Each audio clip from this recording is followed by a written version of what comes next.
चलो ओके। सो आज का जो विषय जिस पर मैं आपको खुदा का पाक कलाम सुनाऊंगा वो है खुदा की मेहरबानियों का शुक्रिया अदा करना। सो ये आज का विषय है।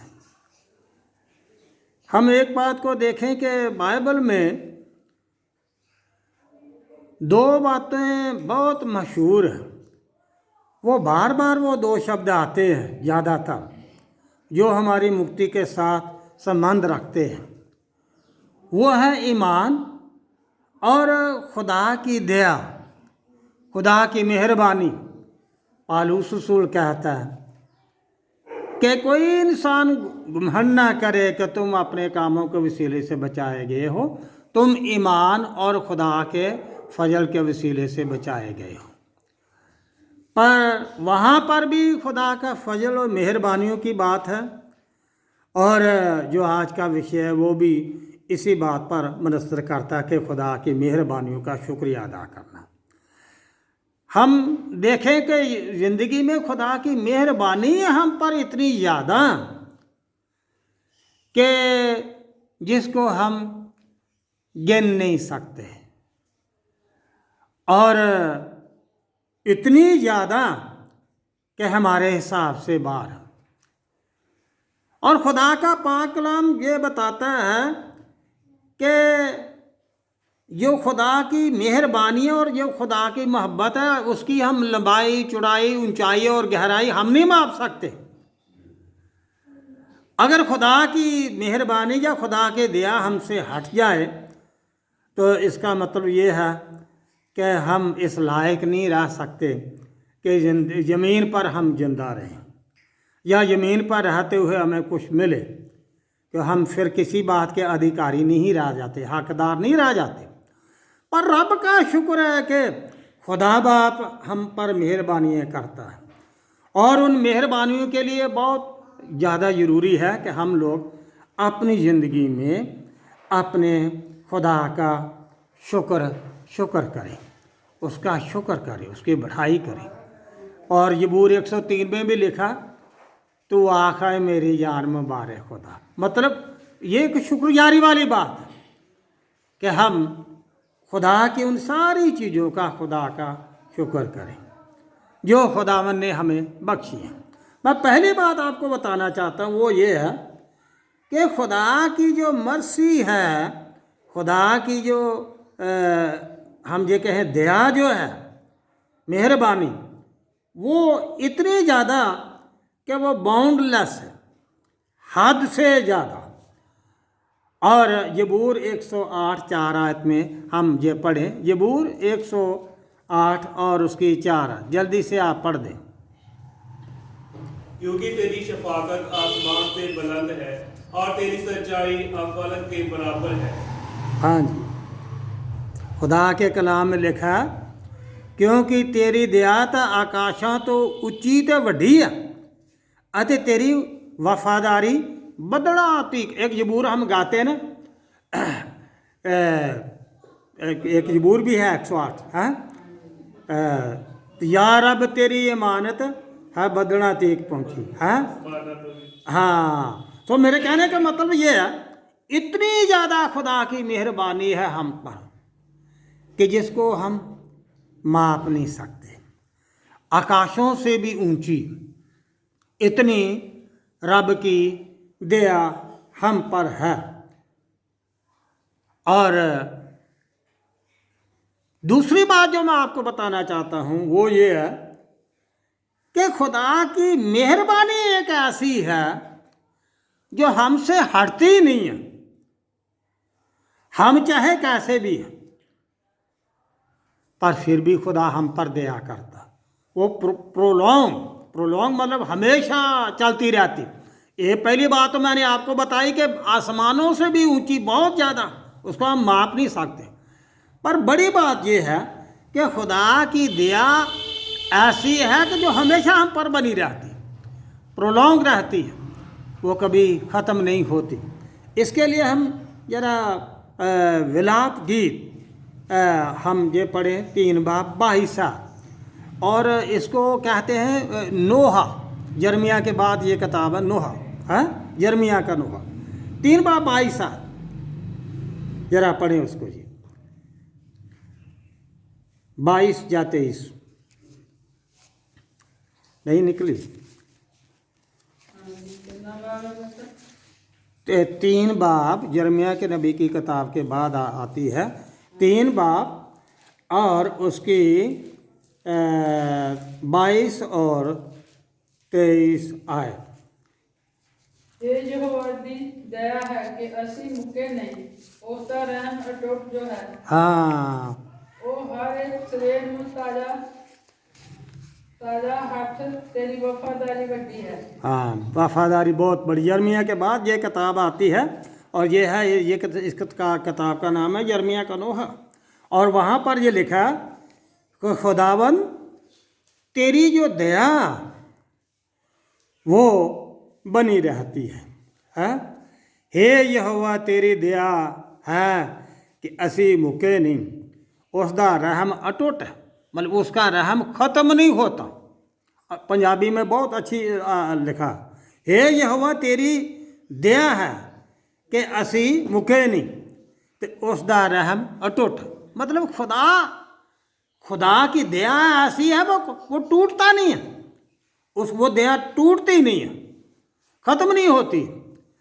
हम वैसे कई बार भूल सकते हैं खुदा को और कई बार इन बातों का याद नहीं रखते, पर हम रब की दया को देखें कि रब कैसा, उसकी दया टूटती नहीं, चलती रहती है।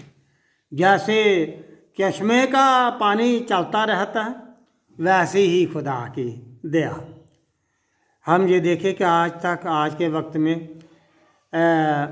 हमारी निगहबानी जो कर रहा वो खुदा कर रहा है, सलामती दे रहा वो खुदा दे रहा है, तंदुरुस्ती दे रहा वो खुदा दे रहा। ये खुदा की ओर से ये सारी बातें हम पर हो रही, पर उसकी दया हमसे हटती नहीं है। ये है एक बड़ी बात जिसके लिए हमें ये चाहिए कि हम अपने खुदा का शुक्र करें। तीसरी बात जो मैं आपको बताना चाहता हूँ वो ये है कि खुदा हमारे सारे गुनाह माफ़ करता है। ये भी रब की बहुत भारी दया, हमारे गुनाह माफ़ करता है। ज़बूर 103 में भी लिखा है, वो तेरे सारे पापों को माफ़ करता है, वो तुझे सारी चीज़ें देता है।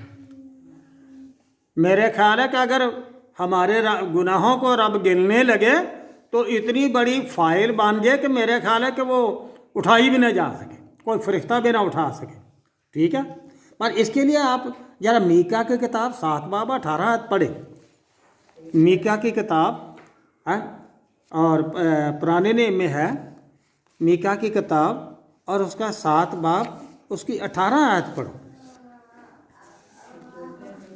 हाँ मीका हाँ, और उसका 7 बाब 18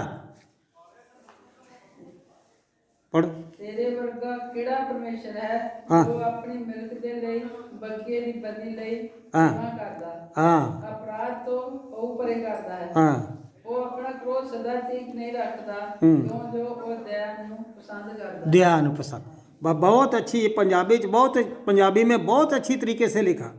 तेरे वर्गा केड़ा परमेश्वर, और कोई ऐसा खुदा नहीं है। लिखा तेरे वर्गा केड़ा परमेश्वर जो अपनी मिल्ख दे बके दी बदी लई क्षमा करदा ते अपराध तो हाऊ परे कर। हाऊ मतलब डर, पाप दा साढ़े तो डर भी उतारदा। मतलब आप ये देखें कि खुदा हमारे अंदर से ये सारा डर ये ख़त्म करता है अपनी दया के वसीले। बाकी लोग डरते रहते हैं, पता नहीं मरने के बाद चिड़ी बनेंगे कि कां बनेंगे, क्या उल्लू बनेंगे, क्या बने। पर खुदा हमारे लिए ऐसा नहीं करता है।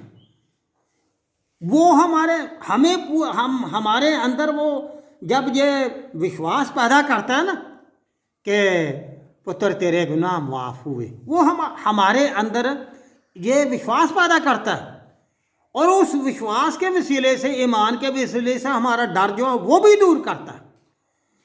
और इसीलिए वचन में लिखा कि खुदा बाप तेरे जैसा कौन है, और वो अपने लिखा कि वो अपना क्रोध सदा तीक नहीं रखता, क्यों जो वो दया नूं पसंद करता है।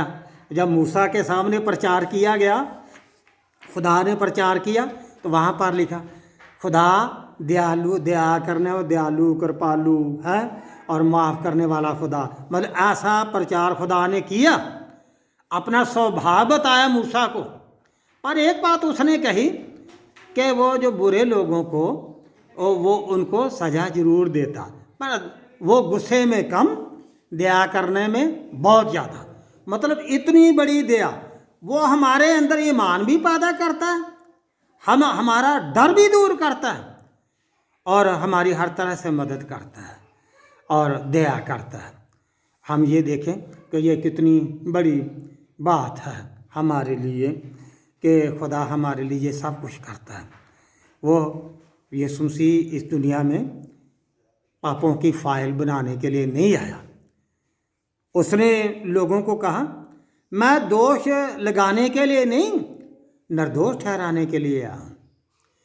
दोष लगाने के लिए नहीं बल्कि निर्दोष ठहराने के लिए आया।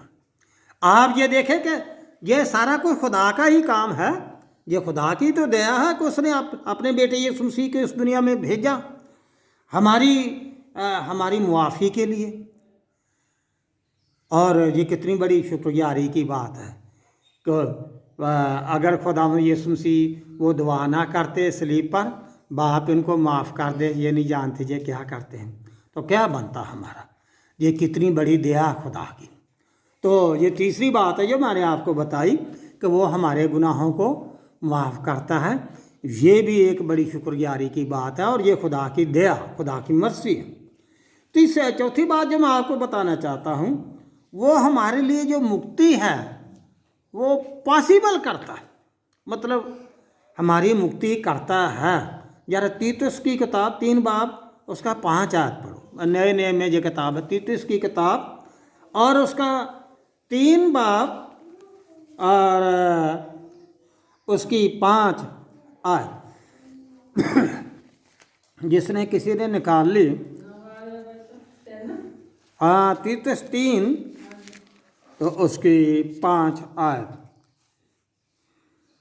ਤਾਂ ਉਸਨੇ ਉਹਨਾਂ ਧਰਮ ਦੇ ਕਰਮਾਂ ਕਰਕੇ ਨਹੀਂ ਜੋ ਅਸੀਂ ਕੀਤੇ, ਸਗੋਂ ਆਪਣੇ ਰਹਿਣ ਦੇ ਅਨੁਸਾਰ ਨਵੇਂ ਜਨਮ ਦੇ ਇਸ਼ਨਾਨ ਅਤੇ ਪਵਿੱਤਰ ਆਤਮਾ ਦੇ ਨਵੇਂ ਬਣਾਉਣ ਦੇ ਵਸੀਲੇ ਨਾਲ ਸਾਨੂੰ ਬਚਾਇਆ। हाँ लिखा कामों के वसीले से नहीं है जो हमने किए, पर उसने नए जन्म ਦੇ ਇਸ਼ਨਾਨ ਅਤੇ ਪਵਿੱਤਰ ਆਤਮਾ ਦੇ ਨਵੇਂ ਬਣਾਉਣ ਦੇ ਵਸੀਲੇ ਨਾਲ ਸਾਨੂੰ बचाया।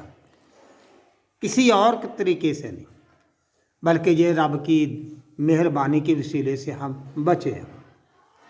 तो उसने हमें बचाया है। यीशु मसीह का आना ही इसीलिए था कि वो दुनिया को बचाए।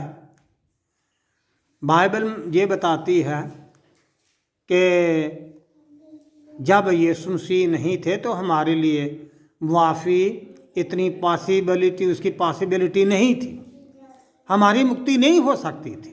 ये ठीक है टेम्परेरी काम तो होता था कुर्बानियों के वसीले से, पर यीशु मसीह परमानेंट काम करने के लिए आए यहाँ पर। उसने हमारी परमानेंट सल्वेशन की, पर ये सब को यीशु मसीह के वसीले से हुआ, खुदा के वसीले से हुआ। तो हम ये देखें खुदा ने कैसे हमारे लिए जो सल्वेशन है वो पॉसिबल की, हमारे लिए अवेलेबल की, पर अपने बेटे यीशु मसीह के वसीले से। पर और जैसे ही वो उसकी तैयारी हुई, उसने पहले नबियों के वसीले से बताया कि मसीह दुनिया में आने वाला, और वो हमारे साथ होगा और हमारी सल्वेशन जो है वो पॉसिबल होगी, वो हमें मिलेगी। पर हम ये देखें कि ये सारा कुछ खुदा की ओर से ये प्रोग्राम था, ये परमेश्वर की ओर से था। और मैं आखिरी आपको बात बताता हूँ, वो है एनकरेजमेंट टू पेनिटेंस, मतलब जो गुनहगार लोग हैं खुदा उनको हिम्मत देता है, मतलब खुदा डराता नहीं है बल्कि हिम्मत देता। कई बार हम ये सोचें कि आदमी कई बार डरते हैं, हो मुझे कहाँ से माफ़ी मिलेगी, मैं तो सबसे बड़ा डाकू हूँ, है सबसे बड़ा ख़राब आदमी है, मेरी रेपुटेशन ख़राब है, ठीक है कि नहीं है। तो डाकू जो स्लीपर था उसकी रेपुटेशन कौन सी अच्छी थी, है वो खुद कहते हैं हम तो अपने गुनाहों के लिए मर रहे हैं, पर इसने कौन सा पाप किया जो ये यहाँ पर स्लीपर मर रहा। तो हम ये देखें कि उसकी रेपुटेशन क्या थी, पर डाकू ने फिर कोई डर नहीं रखा, विश्वास के वसीले से उसने कहा, तो खुदा ने उसको माफ़ कर दिया। उसने कहा आज ही तो मेरे साथ फिरदौस में होगा। जरा हम जोएल नबी की किताब 2:13 पढ़े, पुराने नियम में से जोएल नबी की किताब 2:13, तो उसमें क्या फरमाया गया आप ये देखें। ये आखिरी बात से हवाला होगा जो मैं आपको आपके सामने ये पढ़ा जाएगा। हाँ पढ़िए। हाँ 2:13 ले मैं पढ़ देता हूँ। हाँ जी। ਆਪਣੇ ਦਿਲਾਂ ਨੂੰ ਪਾੜੋ ਹਾਂ। ਕਿ ਆਪਣੇ ਕੱਪੜੇ हाँ ਅਤੇ ਯਹੋਵਾ ਆਪਣੇ ਪਰਮੇਸ਼ਰ ਵੱਲ ਮੁੜੋ। हाँ ਉਹ ਤਾਂ ਦਿਆਲੂ ਤੇ ਕਿਰਪਾਲੂ ਹੈ, हाँ ਗੁੱਸੇ ਵਿੱਚ ਧੀਰਜ ਅਤੇ ਭਲਾਈ ਨਾਲ ਭਰਪੂਰ ਹੈ हाँ ਅਤੇ ਦੁੱਖ ਦੇਣ ਤੋਂ ਪਛਤਾਉਂਦਾ ਹੈ। हाँ वहाँ लिखा दुख देन तो पछताऊंगा। मतलब ये रब की दया की बात है, ये हमारे लिए कि एनकरेजमेंट है। मान लीजिए किसी ने कोई ऐसी गलती की हो तो ऑफिसर कहे तू डरता काहे के लिए था, तो आया क्यों नहीं, मुझे बताया क्यों नहीं, चलो मैं तेरी मदद करता। तो मेरा कहने का मतलब खुदा भी ऐसे डराता नहीं है, लिखा वो दुख देने से पछताता। तो इससे हमें एक इनकरेजमेंट मिलती है कि हम खुदा के पास आएँ। बाइबल में जो वादा किया गया कि चाहे हमारे गुनाह कितने भी बुरे क्यों ना हो, ज़्यादा क्यों ना हो, और तो भी खुदा उन सबको मुआफ़ करेगा जो खुदा के पास आते हैं। ये खुदा बाप हमें एक इनकरेजमेंट देता है, एक हिम्मत देता है कि हम उसके पास आए। वो गुस्से में बहुत कम है और नेकी करने में बहुत भरपूर, नेकी करने में वो बहुत आगे है। दया भी बहुत ज़्यादा, नेकी भी बहुत ज़्यादा, और गुस्से में बहुत कम है। तो अगर खुदा बहुत सख्त हो तो मेरे कहने का मतलब फिर तो हमें डर लगे, पर खुदा कहता है कि वचन ये कहता है कि खुदा बड़ा नम्र है, बड़ा प्रेमी है, बड़ा दयालु है और गुस्से में बहुत कम है। तो वो इससे हमें एक इनकरेजमेंट मिलती है, एक हिम्मत मिलती है कि हम अपनी ज़िंदगी में अपने खुदा के पास हैं। तो ये खुदा की बड़ी शुक्रगुजारी की बात है। तो हमें चाहिए कि हम इन सारी बातों के लिए अपने खुदा का शुक्र और उसकी बढ़ाई करें, हर बात के लिए खुदा का शुक्र करें। और बाइबल में भी आपने ये सुना व्यवस्था विवरण की किताब में कि हम खुदा का शुक्र करें। जो फसल जो मिली है उसका पहला फल उसकी टोकरी लेकर खुदा के घर में जाएं, फिर खुदा से ये कहें खुदा बाप जो तूने हमारे बाप दादों से वादा किया और देश दिया, आज उस ज़मीन की जो पहली जो फसल है वो तेरे पास लेकर आया हूँ। तो लूका के इंजील में भी लिखा कि यीशु मसीह ने कहा क्या तुम 10 शुद्ध नहीं हुए थे, एक ही आदमी शुक्र करने के लिए 10 कोड़ी साफ हो गए थे। तो पर बड़ी वहाँ पर दोनों जगह पर शुक्रगुजारी की बात है। ये खुदा की दया हम पर कितनी है, कितनी चीज़ें हैं कि दया हम पर हमेशा बनी रहती है। वो हमारे गुनाह भी माफ़ करता है और हमारे लिए मुक्ति जो है सल्वेशन वो पॉसिबल करता है। और खुदा हमें हिम्मत देता है, वो डराता नहीं है बल्कि हिम्मत देता है कि हम उसके पास आएँ। उसने अपने स्वभाव को ज़ाहिर किया। तो हमें चाहिए कि हम सब खुदा की इन सारी मेहरबानियों के लिए खुदा का शुक्र करें कि खुदा क्या क्या हमारे लिए नहीं करता। मुबारक हैं वो जो इन सारी बातों के लिए खुदा का शुक्र करते हैं और बड़े दिलेर होकर समझदारी से वो खुदा के पास आकर उसके आगे घुटने टेकते हैं और अपनी ज़िंदगी में खुदा को वो खुश करते हैं। खुदावंद आप लोगों को बड़ी बरकत दे। आमीन। हम लोग लास्ट में गीत गाएंगे, गीत नंबर 72 गाए, रहेगा नाम सदा तेकर मसीहा।